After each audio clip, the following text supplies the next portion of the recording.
So for like 100 years, the smartest physicists on Earth have basically all agreed on one thing. Right. The time machines and traversable wormholes are just mathematically impossible. Yeah, exactly. Or at least impossible unless you use some sort of magical substance that we pretty sure does not exist anywhere in the observable universe. Right. The famous exotic matter. Yeah. But today, for this deep dive, we are looking at a stack of DARPA-level blueprints that claims Einstein was actually missing half the equation, and that we can literally build a time machine right now using radio waves. It really is a profound paradigm shift. I mean, we're talking about documents that propose shifting from abstract theoretical physics into applied macroscopic cosmic civil engineering. And I want to get straight into it because the source material we were pulling from today is unlike anything we usually tackle. We are looking at a massive multi-part collection of theoretical papers. Right, with all the symbolic tensor expansions and operational engineering addendums. Yeah, it's incredibly dense. And it's authored by an independent Italian researcher named Rodolfo Rossetti, though he also operates under the alias Atom Descendant. That's right. And he claims to have solved the math for something he calls a logarithmic spiral tubular wormhole. Which is a wild concept. Oh, the level of detail in these documents is staggering. I mean, Rossetti isn't just offering a conceptual idea here. No, he's going all in. Yeah, he is providing the explicit mathematical proofs, the precise radio frequency engineering parameters, and even the material science required to build a dynamically stable wormhole. But okay, before we get into these blueprints, we do have to make something very clear to you listening. We aren't saying this math is accepted academic fact. Absolutely not. These papers present highly radical, very controversial claims. Yeah, they directly challenge the orthodox consensus of mainstream physics and quantum field theory. We are just acting as translators today. Exactly. We are taking these radical papers at face value just to see how deep this rabbit hole goes, completely regardless of whether the academic establishment recognizes the map. Right. Our mission is just to map the architecture of Rossetti's claims impartially. And to understand the architecture he has built, we first have to really understand the orthodox wall he's trying to tear down. Okay. The wall that Einstein built. General relativity. Right. The classic analogy is always, the bowling ball and the trampoline. Gravity is just the curvature of space-time. It stretches the fabric, it pulls things in, and it basically crushes them. And that crushing tendency is the fundamental problem with wormholes. Because of the mass. Right. Yeah. Exactly. If you want to create a tunnel connecting two distant points in space-time, standard gravity dictates that the tunnel will try to crush itself shut instantly. Just immediately collapse. Right. The sheer mass required to warp the space into a tunnel also creates a gravitational well that pinches the throat of the tunnel closed. So it's basically like trying to dig a tunnel through liquid mud. The moment you carve out a space, the pressure from all sides just collapses it back in. Yes, that's a great way to put it. And to stop that mud from collapsing, standard physics dictates that you must violate what is known as the null energy condition, or the NEC. Okay, what does violating the NEC actually mean in the physical world? Like if I'm standing there looking at it. Well, it means you need a force that pushes outward anti-gravitationally against the crushing weight of the wormhole's own mass. A pushback. Right. And in classical physics, the only way the math balances out to provide that outward push is if you line the throat of the wormhole with exotic matter. The magical substance. Exactly. It's a theoretical substance possessing negative energy density. So it weighs less than 0. Right. If you put it on a scale, it would weigh less than nothing. Yeah. And as far as observational astrophysics can tell, this exotic fluid simply does not exist. It's just a mathematical placeholder to make the equations work. Pretty much, yes. Which is like the ultimate physics catch-22. I mean, we've known the math allows for wormholes since Kip Thorne's work back in the 1980s. Right. Thorne laid a lot of the groundwork. But only if you use bricks that don't exist to build the bridge. But Rossetti says this entire century-old search for exotic matter is basically a wild goose chase. He argues it is completely obsolete. According to Rossetti, we don't need exotic fluids at all because standard general relativity is missing a fundamental piece of the geometric puzzle. Okay, so what's the missing piece? He moves the entire problem into a framework called the Einstein-Cartan-Maxwell theory. Let's break that down a bit. Einstein obviously gave us the curved spacetime. What does the Cartan part add to the universe? So Élie Cartan was a French mathematician who noticed a limitation in Einstein's model. Einstein's spacetime is what mathematicians call a torsion-free or Riemannian geometry. Meaning it bends but doesn't twist. Exactly. It can curve, it can stretch, it can warp, but it cannot twist intrinsically. Cartan added the twist back in. He added torsion. Yes, torsion as a fundamental independent property of the space-time manifold operating right alongside curvature. So if standard gravity is the rubber sheet stretching under a bowling ball, torsion is like grabbing that sheet with both hands and wringing it out like a wet towel. That is an incredibly accurate visualization. You are inducing a physical twist into the fabric itself. Okay, that makes sense. And this is where Rossetti's framework makes its big leap. He takes this twisting space-time and applies a very specific topology to it. A shape. Right. He doesn't mathematically model a straight cylindrical tube through space. He embeds a scaled tubular neighborhood of a three-dimensional logarithmic spiral. A spiral, so like a nautilus shell or, the arms of a galaxy just twisting down into a funnel. Yes, exactly like that. And to describe this mathematically, the documents rely heavily on the Frenet-Serret frame. The Frenet-Serret frame, what is that exactly? It's a cinematic way of describing a curve moving through 3D space. It uses three vectors. Okay, walk me through them. First, the tangent vector points in the direction the curve is moving. Then the normal vector points inward toward the center of curvature. So forward and inward. Right, and the third is the binormal vector, which points perpendicular to both. That one defines the twist out of the flat plane. Okay, so he's using this Frenet-Serret math to wrap a space-time tube around this twisting path. Precisely. But here is the hurdle I'm hitting. How does a shape, even a really complex twisting shape, actually replace a physical substance like exotic matter? Like, how does a spiral push back against gravity? Well, you've hit on the crux of his entire thesis. Yep. It all comes down to how the null energy condition is evaluated when you include torsion. Okay. Rossetti provides a full symbolic expansion of the longitudinal field equation. That's the equation that governs the physics of the wormhole's throat. And what does he find in that expansion? Within that massive expansion, he isolates a specific block of math called the torsion connection sector. Oh, yeah, I see that in the text. It's denoted as K of gamma comma T, and it is, frankly, just a massive wall of Greek letters, quadratic terms, and Christoffel symbols. It is very dense mathematically. What does that block of math actually translate to in the physical world, though? It translates to structural tension. Rossetti shows that the quadratic terms of the torsion field, essentially the torsion multiplied by itself, organically generate a massive repulsive pressure. Repulsive pressure just from the twists. Yes. Furthermore, within the metric equation itself, there is an off-diagonal term, 2e of s, comma p, comma phi d as df. Off-diagonal terms usually imply something is rotating or dragging, right? Like how a spinning black hole drags space around with it. That's the standard application. Yeah. Often physicists will artificially insert those off-diagonal terms into an equation just to see what a rotating wormhole would theoretically look like. Just as a hypothetical. Right. But Rossetti's proof shows that in his logarithmic spiral, this term isn't inserted artificially at all. It emerges completely naturally. The geometry itself is inherently twisting. So the twist is doing all the heavy lifting. Exactly. This intrinsic twist, this non-Riemannian torsional pressure, is the actual engine holding the throat open. Wow. You aren't pumping in a magic fluid. The structural tension of the twisted space itself acts as the outward push. That's fascinating. It's kind of like the difference between holding up a heavy ceiling with a big wooden pillar versus designing an arch ceiling where the geometry of the curve naturally distributes all the weight. That is a brilliant comparison. The architecture itself becomes the support. Yeah. And this leads to a formal proof in the papers called the Rossetti geometric autonomy theorem. Okay, let's dig into that. In equation 22 of his master paper, he proves mathematically that the existence of the wormhole's throat is entirely dictated by two geometric invariants of the spiral. Which are? Its intrinsic curvature, called kappa, and its geometric torsion, called tau sub c. So as long as the spiral maintains that specific mathematical shape, the tunnel just stays open. Yes. It doesn't rely on background magnetic fields or external supports or anything. Not at all. The structural integrity is a self-sustaining topological necessity.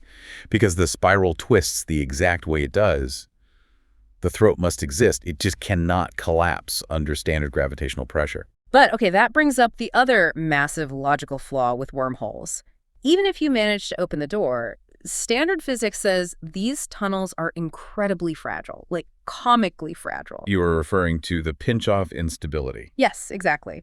The idea that if you have a perfectly balanced wormhole, the moment anything, even a single photon of light, enters the tunnel, Its microscopic gravitational presence perturbs the delicate balance. And then what happens?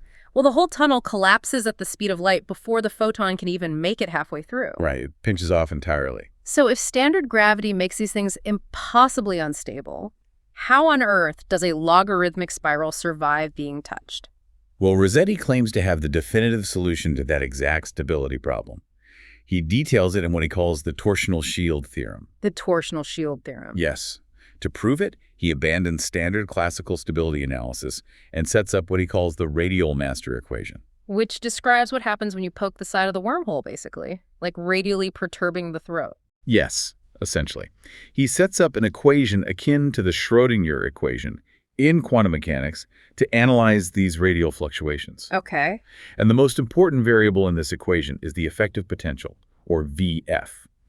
This potential maps out the invisible forces acting on anything that approaches the throat of the wormhole. And what does that invisible force field look like in his math? He isolates the torsional contribution to this potential. It is dominated by a term that looks like the square of the geometric torsion divided by the radius to the fourth power. That is, tau sub c squared over r to the fourth. Okay, let's look at that mathematically for a second. The radius r is the distance from the very center of the throat. Right. As you move closer to the center, the radius gets smaller and smaller, approaching 0. And because r is in the denominator of that fraction, As the denominator approaches 0, the value of the entire fraction skyrockets. it explodes to infinity. It diverges to positive infinity, yes. This is the exact mechanism of the torsional shield theorem. The spin-torsion coupling generates an insuperable, positive, definite barrier exactly at the throat. It is an infinitely steep torsional gradient that acts as an impenetrable shield. So nothing can get through. Right. Radial perturbations, like a photon entering, cannot cause the throat to collapse because they hit this infinite wall of geometric pressure. Wait, hold on a second. A mathematical equation diverging to infinity is often just a sign that the math broke down. Not that there is an actual infinite physical wall out there in space. That's a very fair point. How do we know this isn't just a quirk of the symbolic algebra? Rossetti actually anticipated that exact critique from the physics community. So in an addendum titled Numerical Validation, he goes out of his way to prove this isn't an artifact. How does he do that? He didn't just rely on solving symbols on a chalkboard. He validated the barrier using high-precision, explicit numerical integration. He ran it through a computer simulation, basically. A highly rigorous one, yes. He integrated the exact geodesic equations, which are the paths a particle would take, using an algorithm called DOP 853. It is an explicit Runge-Kutta method of order 853. Okay, for those of us who don't write simulation algorithms for a living, what does DOP 853 do differently than a standard physics engine? It is basically a computational sledgehammer designed for mapping trajectories with strict adaptive error control. Okay. When simulating orbital mechanics or extreme gravitational fields, a bad simulation will artificially leak energy or compound small rounding errors until the result is just garbage. Right, it just drifts over time. Exactly. But Rossetti's simulation maintained energy conservation at machine precision, specifically an error margin on the order of 10 to the negative 13th. 10 to the negative 13th, that's essentially perfect. Zero energy leaped out of the math. It completely rules out numerical artifacts. The barrier is real within the physics of the model. Okay, so if the barrier is real, what actually happens in the simulation? Like, he models a particle entering the wormhole, flying toward the throat. He maps its position and velocity on a phase space portrait. Right. What does the particle do? The inbound particle moving toward the throat hits this extreme torsional gradient. The simulation clearly shows the particle decelerating rapidly. Just slamming on the brakes. Yes, its velocity hits absolute zero, and then it is violently reflected backward. It bounces off the throat. It is perfectly reflected by the torsional barrier. Rossetti refers to this dynamic as a white hole force shield. Okay, wait a second. I have to call this out. If this white hole force shield violently bounces everything away from the throat, you haven't built a traversable wormhole. I see where you're going. You've built an impenetrable wall in the middle of space. How is a transportation device useful if it physically rejects the cargo? That is a brilliant deduction, and it brings us to the absolute most counterintuitive part of Rossetti's framework. Okay, what is it? The wormhole is not traversable in the way we traditionally imagine a tunnel, where you can just walk in one side and walk out the other. Explain that, because it sounds like a fundamental contradiction. To resolve it, we have to look back at the actual geometry of the logarithmic spiral. Okay, the spiral shape. Right, the divergent barrier, that infinite wall, is highly asymmetric. Because the spiral coils tightly on one side and expands outward on the other, the geometric torsion is maximized on the inbound side. But on the other side. It asymptotically vanishes on the outbound side. Oh, I see. So the wall looks completely different depending on which side of the tunnel you were standing on. Precisely. To an inbound particle trying to enter from the outside, it presents a vertical infinite cliff face. It bounces you back. Right. But consider a particle starting at the throat and moving outward toward the destination. For that outbound trajectory, the potential slopes gently downward. Just a smooth ride. Exactly.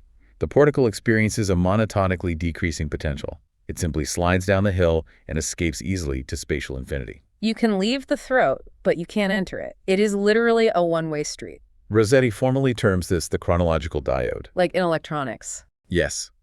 In electronics, a diode is a component that forces electrical current to flow in only one direction.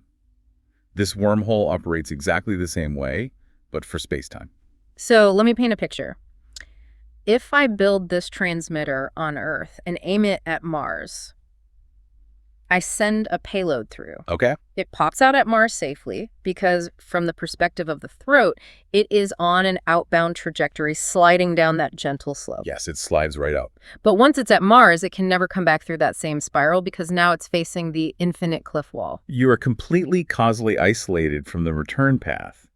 The payload cannot return through the same geometry. But wait, this is an engineered machine, right? I mean, we're going to get to the actual radio transmitters in a second. But if it's a machine, can't you just flip a switch? Flip a switch. Yeah, invite the polarity of the transmitter to turn the outdoor into an indoor and bring the payload back? Well, the documents contain a literal critical engineering warning regarding that exact scenario in the masterclass briefing. I would strongly advise against flipping the switch. Really? Why? What happens to the machine? If you attempt a phase inversion to reverse the polarity, you have to physically transition the spiral's electromagnetic winding from right wound to left wound. Okay. And during that transition, there's a fraction of a microsecond where the geometric torsion, tau sub c, must cross exactly through zero. And we just established earlier that torsion is the only structural support holding the mud back. Yes. In that microsecond of zero torsion, what Rossetti calls the topological hysteresis collapses entirely. Oh, man. The infinite barrier vanishes, the standard null energy condition violently reasserts itself, and the entire wormhole crushes in on itself at the speed of light. It's totally catastrophic. Yes, the payload inside and potentially the transmitting station on Earth would be completely annihilated. Okay, noted. Do not flip the switch. But you know, a one-way portal is pretty useless if you want to bring astronauts or data back from a mission. Sure. How does he propose we actually use this if it's a permanent one-way street? He proposes a macroscopic binary architecture. You don't build one door, you build a literal two-lane highway for spacetime. Two parallel machines right next to each other. Yes. You build two adjacent, completely independent spiral transmitters. Okay. Spiral A is right wound. It acts as the chronological diode for all outbound traffic from Earth to the destination. And the other one? Spiral B is left wound. It handles all inbound traffic returning from the destination. Two independent diodes operating in parallel, keeping the flow of spacetime perfectly segregated. It's just staggering to think about this not as abstract physics, but as cosmic civil engineering. You literally have to construct an off-ramp and an on-ramp. That is the exact paradigm shift Rossetti is arguing for, moving from theoretical differential geometry to applied torsiodynamic. But even if you build the world's most impressive cosmic off-ramp, we are ignoring a giant theoretical elephant in the room here. Stephen Hawking. Yes, Stephen Hawking. Because if we were talking about traversing space-time and potentially creating closed time-like curves, which is the technical term for time travel, we have to deal with the ghost of Stephen Hawking. Yes. Chronodynamics and the annihilation of Stephen Hawking's chronology protection conjecture. This is frankly perhaps the most aggressive confrontational theoretical claim in the entire stack of papers. Let's lay the groundwork for why Hawking is such a problem for time travel. In 1992, he published a very famous paper. What was the core argument of his chronology protection conjecture? So Hawking recognized that the math of general relativity theoretically allows for time travel under extreme conditions, like rotating black holes or traversable wormholes. Right, the math technically works. But he argued that the universe fundamentally intrinsically forbids it. He posited that if you ever actually managed to create a time machine, a closed time-like curve, quantum mechanics would step in as a cosmic censor and destroy the machine before it could be used. Okay, how does quantum mechanics blow up a time machine? Like, what is the actual mechanism? Through quantum vacuum fluctuations. The empty vacuum of space isn't truly empty. At a quantum level, it is basically boiling with virtual particles popping in and out of existence. Just borrowing energy and returning it almost instantly. Exactly. And Hawking calculated that if a time machine existed, these fluctuations would enter the wormhole, travel back in time, and re-enter the wormhole at the exact same moment they first entered. Oh, like putting a microphone too close to a speaker? The sound goes in the mic, out the speaker, back into the mic, and loops instantly. A perfect analogy, yes. Yeah. The quantum vacuum energy would loop back on itself infinitely. Just amplifying out of control. Right. It would build up and diverge to absolute infinity at what is called the Cauchy horizon. That's the exact boundary where time travel becomes mathematically possible. And then what? This infinite spike in vacuum energy would instantly incinerate the wormhole, protecting the chronological timeline of the universe. So the universe essentially self-censors time travel by blowing up the door. That has been the accepted barrier for 30 years. How does Rossetti claim to defeat one of the most famous physicists in history? By pointing out a fundamental assumption in Hawking's math. Hawking's calculations relied entirely on standard general relativity. Which means no torsion. Exactly. He assumed that these quantum fields were propagating on a rigid, torsion-free Riemannian background. He didn't account for the twist of the logarithmic spiral. So what happens when you add the twist back in? In Rossetti's Einstein-Cartan framework, the geometry isn't a rigid passive stage. The geometric torsion introduces an active dynamic response called a spin-torsion coupling. Oh, okay. He details this in a section called the torsional discharge limit. I see that section. He states that the spin-torsion coupling acts as a geometric capacitor. What does a capacitor do in this specific context? Well, in electrical engineering, a capacitor stores and absorbs electrical charge, often protecting sensitive components from a surge. Right. Rossetti's 16-term symbolic expansion shows that when the quantum vacuum energy begins its infinite spike at the Cauchy horizon, the twisted geometry of the space-time reacts. The spin density of the matter fields perfectly contracts against the torsion tensor. So the geometry itself absorbs the infinite energy. Yes, the torsion physically soaks up the energy surge. Okay, so if Hawking's quantum fluctuations are a deadly lightning strike threatening to blow up the time machine, Rossetti's geometric torsion is the universe's ultimate surge protector. It grounds the infinite energy directly into the geometry. That is an excellent way to synthesize it. And he goes even deeper into the realm of semi-classical regularization. Semi-classical what now? Regularization. Okay. He proves mathematically that the torsion creates a topological mass gap denoted as delta E. And this mass gap is proportional to the geometric torsion itself. Okay, what does a mass gap do to a quantum particle? It creates a hard limit. It acts as a geometric ultraviolet cutoff. Meaning? In quantum physics, when you calculate vacuum energy, you have to integrate over all possible momentum states of these virtual particles all the way up to infinity. Right, that integration is why Hawking's answer diverges to an infinite spike. Exactly. But Rossetti shows that the torsion physically caps that momentum. The math literally cannot reach infinity because the twisted geometry chokes off the high-energy states. The universe hits a physical ceiling. Yes. The renormalized stress-energy tensor remains strictly bounded. The infinite spike never happens. Oh. Therefore, Hawking's chronology protection conjecture is formally mathematically defeated. The wormhole survives the quantum feedback loop. It is just a staggering assertion. To say Stephen Hawking was completely right based on the math he used, but he was using the wrong geometry, it completely reframes a 30-year-old problem. It really does. Which brings us to the operational reality. This is where the deep dive shifts from mind-bending differential geometry to actual physical hardware. Because according to the DARPA briefing documents included in this stack, Rossetti isn't just theorizing. No. He has the blueprints for Manhattan Project 2.0. This is where the framework transitions into something you can theoretically touch. Rossetti insists that you do not need a grand theory of quantum gravity to build this, and you certainly don't need exotic matter. What do you need then? You need macroscopic radio frequency, or RF engineering. He wants to build a space-time tunnel out of radio waves. Specifically, he outlines the required architecture. It's a parabolic RF transmitter, a massive dish antenna, basically. But it cannot be constructed of standard metals. What's it made of? The parabolic surface must be coated in a very specific artificial metamaterial. YIG, yttrium iron garnet. Why YIG? What is so special about yttrium iron garnet that makes it capable of bending space-time? So YIG is a highly specialized synthetic crystalline material used currently in advanced microwave and RF engineering. It has incredibly unique magnetic properties. Okay. In Rossetti's design, this YIG coating acts as a macroscopic spin alignment medium. What is spin alignment exactly? On a quantum level, the electrons in the YIG lattice are forced to align their magnetic spins uniformly when exposed to a specific magnetic field. So they all point the same way. Right. And when you pump radio waves through this highly aligned lattice, the YIG physically shapes the electromagnetic emission into the exact logarithmic spiral topology required by Cartan's map. It forces the radio waves to twist. Yes, it does. It's like a cosmic pasta extruder. You push normal energy through it, and the YIG forces it into the exact spiral shape needed to twist the spacetime. Exactly. But the engineering parameters required to force this twist are shockingly specific.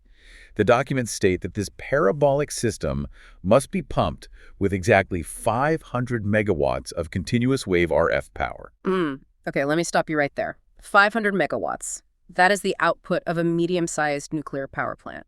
And he wants to pump that constantly into a single dish. Yes, and not just at any random frequency either. The energy must be pumped at precisely 45.01 megahertz. You know, if you told an RF engineer you were going to pump half a gigawatt of continuous power into an antenna at 45.01 megahertz, they would tell you the laws of thermodynamics are going to instantly melt the entire structure into a puddle of molten slag. And that RF engineer would be entirely correct under normal circumstances. Rossetti directly addresses this in the masterclass briefing. Okay, what does he say? If you pumped 500 megawatts into a standard 50-ohm terrestrial antenna, the standing wave reflection would be catastrophic. The energy would bounce back from the antenna and vaporize the transmitter instantly. So how does his machine survive its own power? He introduces the concept of torsional impedance. 45.01 megahertz is not an arbitrary number. It is the exact geometric resonance frequency of the logarithmic spiral topology he designed. Resonance frequency. Yes, when you hit that exact frequency, you couple the electromagnetic energy directly to the underlying geometry of space-time itself. You essentially sync up with the fabric of the universe. And when you do, the space-time within the waveguide physically stiffens. In a flat, empty vacuum, the characteristic impedance of space is roughly 377 ohms. Okay. But inside this torsional field, the impedance shifts to an effective 482.45 ohms. The environment itself changes its electrical resistance because it's twisting. Yes. The YIG metamaterial coating is strictly required to act as an isolator, perfectly matched to this shifted 482.45 ohm impedance. That prevents the catastrophic backscatter. So the energy doesn't bounce back and kill everyone. Right.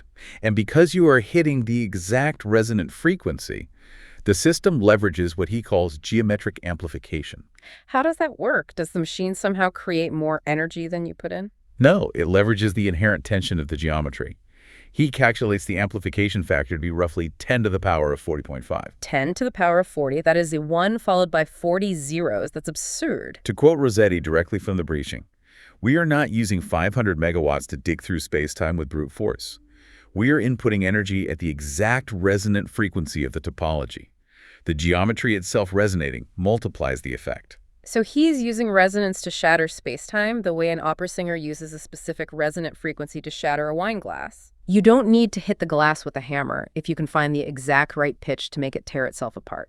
You provide the base ignition spark of 500 megawatts, and the inherent twist of the universe's geometry amplifies it to rip the throat open. That is an absolutely brilliant analogy. Yeah. Yes, the resonance shatters the local geometry, opening a throat with a radius of about 1 meter. But wait, a 1 meter radius is tight? That's a 2 meter diameter. You could fit a person through it or drop a small probe through it, sure, but you aren't flying a DARPA aerospace vehicle through a 2 meter hole without scraping the paint off. Which brings us to a massive theoretical addition to the machine, the Sarfatti upgrade. The documents specifically mention Dr. Jack Sarfatti. Dr. Sarfatti is a well-known, highly controversial theoretical physicist who has worked extensively for decades on consciousness, quantum mechanics, and alternative metric propulsion. And Rossetti incorporates his work. Yes, Rossetti formally integrates Sarfatti's SO24 conformal gauge gravity theory into his spiral framework. How does Sarfatti's math actually upgrade the machine, though? Rossetti describes his own geometric spiral as the chassis of a car, providing the structure and the stability. He describes Sarfatti's conformal gravity as the motor. Okay. By applying Sarfatti's mathematics inside the pumped YIG metamaterial, the local Lorentz symmetry of spacetime is broken. What happens when Lorentz symmetry breaks? It generates a massive axial Proca field. In simple terms, this field radically amplifies the effective gravitational coupling constant. So G gets bigger. Instead of the standard Newtonian gravity constant G, you generate an amplified G star. This makes gravity locally billions of times stronger, allowing the 500 megawatt system to stretch the throat significantly wider without requiring any extra power. So by tweaking gravity locally, he basically widens the door. How big does it get? With the Sarfatti upgrade engaged, the wormhole expands from a 1-meter radius to a massive 3-meter radius. A 6-meter diameter tunnel. Now we are talking about something you can drive a truck through or fly a craft through. Which leads us directly into the consequences of this technology. Because if someone actually builds this Manhattan Project 2.0, it is not just a doorway to Mars. No, it's way bigger than that. The side effects of this level of metric engineering alter the fundamental rules of reality as we know it. We aren't just building a tunnel, we are manipulating the source code of the universe. And the first major application they outline in the military briefings is UAP propulsion, unidentified aerospace phenomena. UFOs. According to the briefing, applying this exact same metric engineering to an aerospace vehicle creates a propulsion system that requires no exotic matter and ejects no chemical propellant out the back. It is essentially a true warp drive. If it's not pushing gas out of a nozzle, how does it physically move? The field generated by the YIG metamaterial contracts spacetime directly in front of the craft. The vehicle falls into a perpetual localized gravitational well of its own making. Oh, so it's constantly falling forward. Right, it's not flying through space, it's compressing the space ahead of it. Yeah. But the really fascinating part is the specific observational signature it leaves behind, which Rossetti calls the Sarfatti reverse Doppler shift. Okay, normally the Doppler effect means that if an ambulance is driving toward you, the siren sounds higher pitched, and as it drives away, it sounds lower. Right. In astrophysics, light waves do the same thing. An object moving toward you gets its light compressed, so it is blue shifted. An object moving away has its light stretched out, so it is red shifted. That is standard kinematics, yes. Yeah. But an aerospace vehicle, using this torsional metric technology, is not moving through space in the classical sense. The space itself is moving. Okay. Therefore, outside observers would see the exact opposite of normal physics. The reverse effect. Yes. As the craft approaches you, the severe space-time contraction in front of the vehicle creates a massive gravitational redshift that completely overpowers the kinematic blue shift. So it looks red. It will appear red as it hurtles towards you, Yeah. and as it recedes away from you, dragging the space behind it, it will appear blue. That is incredibly spooky. It's flying straight at you, but the light hitting your eyes looks like it's running away. It's a dead giveaway that a craft is manipulating the metric, not just flying fast. It's a very clear signature, yes. But you know, as wild as warp drive UAPs are, there is a section in these documents that is infinitely more terrifying. The retrocausal cryptography collapse. This is where the physics moves from transportation and aerospace into pure computation. And it relies on what Rossetti calls the most dangerous equation in the entire framework, the back reaction force at the Rindler conformal horizon. The back reaction force. What exactly is reacting backwards? To understand this, we have to look at the two-state vector, or PSV formalism. It was originally pioneered by the physicist Yakir Aharonov. What does TSV say? In standard quantum mechanics, a system's current state is determined entirely by its history, the events in its past. But TSV argues that a quantum system is influenced by both its history from the past and its destiny from the future. It's destiny from the future. You are saying the future literally reaches back and pulls the present toward it. Under extreme quantum conditions, yes. And Rossetti's macroscopic Frulich condensate, which is the active resonance state of the YIG metamaterial when pumped with that 500 megawatts, creates exactly those extreme conditions. Okay, so what does that allow us to do? It allows information to travel non-locally backwards in time for the future to the present. Let me just get my head around this. You aren't just sending a physical radio signal back in time through the wormhole. You are computing via the future. Exactly. The documents describe engineering the metamaterial to act as a macroscopic logic gate. You can mathematically pre-select the future state and force the present state of the machine to deterministically evolve toward it. I really need a real-world example of this. What does a retrocausal logic gate actually accomplish in practice? Take global cryptography. Practically all secure data on Earth, banking infrastructure, military communications, internet privacy, blockchain is protected by RSA encryption, specifically RSA 2048. Which relies on prime numbers, right? Yes, it relies on the mathematical asymmetry that multiplying two giant prime numbers together is extremely fast and easy. But taking the massive result and figuring out which two primes created it is practically impossible. It would take a classical supercomputer millions of years to brute force the calculation. It's a math problem so hard it acts as an unbreakable lock.